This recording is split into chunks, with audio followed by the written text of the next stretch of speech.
Welcome to The Explainer. Today we're taking a look at The Matrix through a completely different lens. What if the story we all know and love isn't really a film about a rebellion? What if it's actually a recorded playthrough of a video game? Now I know that sounds a little wild, but stick with me because this one theory might just be the only thing that makes the entire trilogy actually make sense. Okay, so let's start with the moments that just plain break the movie. In the so-called real world of Zion, Neo starts performing what are basically miracles. He stops Sentinels with a thought and literally restarts Trinity's physical heart by reaching into her digital avatar. Look, these aren't just cool cinematic moments. They completely shatter the established rules of the world we've been shown. And that's the problem, right? These events in the supposed real world create this massive paradox. If Zion is our physical reality, then Neo isn't just bending the rules of a computer program anymore. He's bending the fundamental laws of physics and biology. And that forces us to question the very foundation of the story we think we know. So we're left with a choice, a really crucial one. Option 1.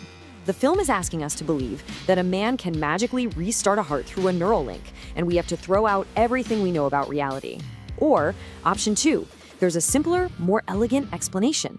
This isn't just a fun what-if theory, it's a logical necessity to make the world of the Matrix coherent.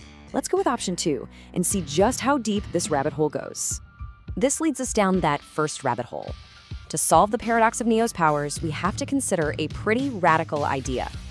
What if the escape from the Matrix was never really an escape at all?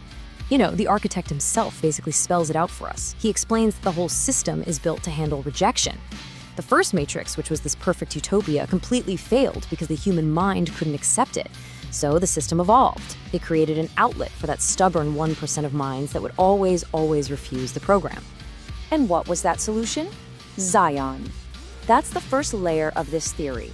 Zion isn't an escape.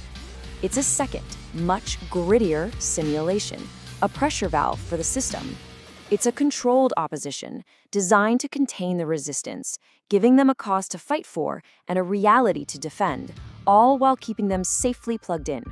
And when you look at it this way, so many of the film's biggest inconsistencies just suddenly click into place.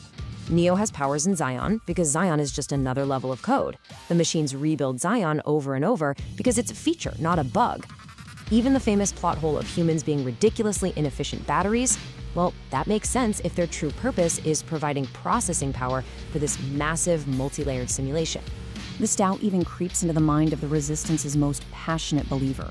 At the very moment of their supposed victory, Morpheus, whose name, by the way, comes from the Greek god of dreams, is forced to question it all. It's the Wachowskis basically hinting to us that this hard-won freedom might just be another illusion. But what if Zion being a simulation isn't the final answer? What if it's just another level of the game? This is where the theory gets really interesting, and it completely transforms our understanding of who, or maybe what, Neo really is. This is the core of what's called the arcade theory.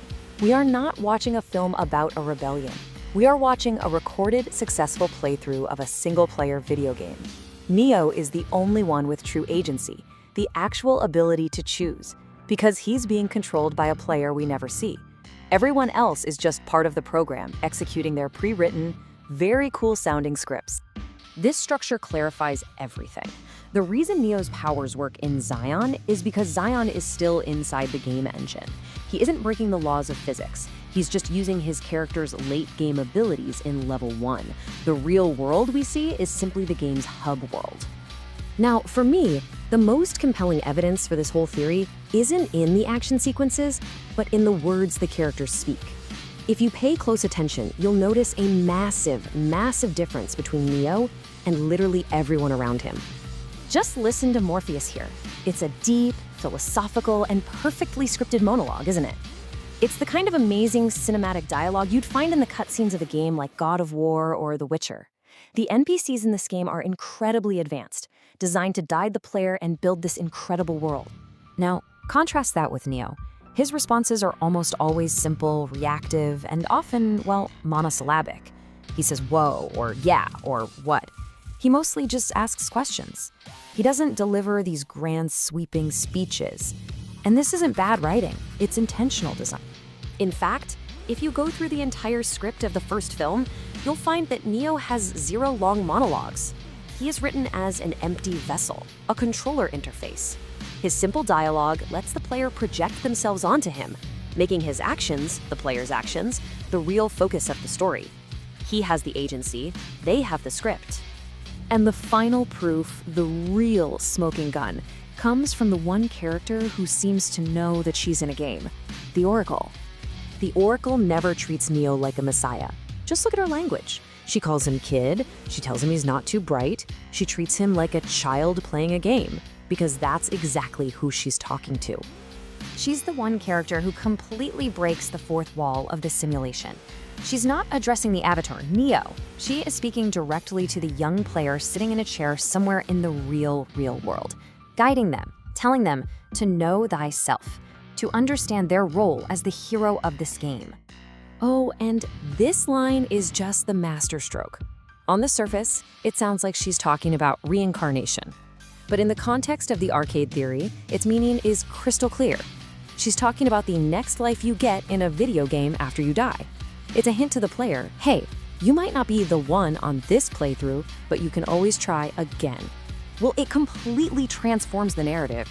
The film is no longer a story about humanity's collective struggle for freedom. Instead, it becomes a deeply personal story about a single player's journey. It's about one person learning to reject the limits imposed on them, to make choices, and to become a hero within the confines of the world they inhabit. And this leaves us with a final, really provocative thought. Whether it's a computer simulation or the complex web of rules and norms in our own society, the film's message stays the same. It's a manifesto against any system of control you choose to accept as real, and a challenge to find your own agency. The question isn't whether the spoon is real, it's whether you have the will to bend it.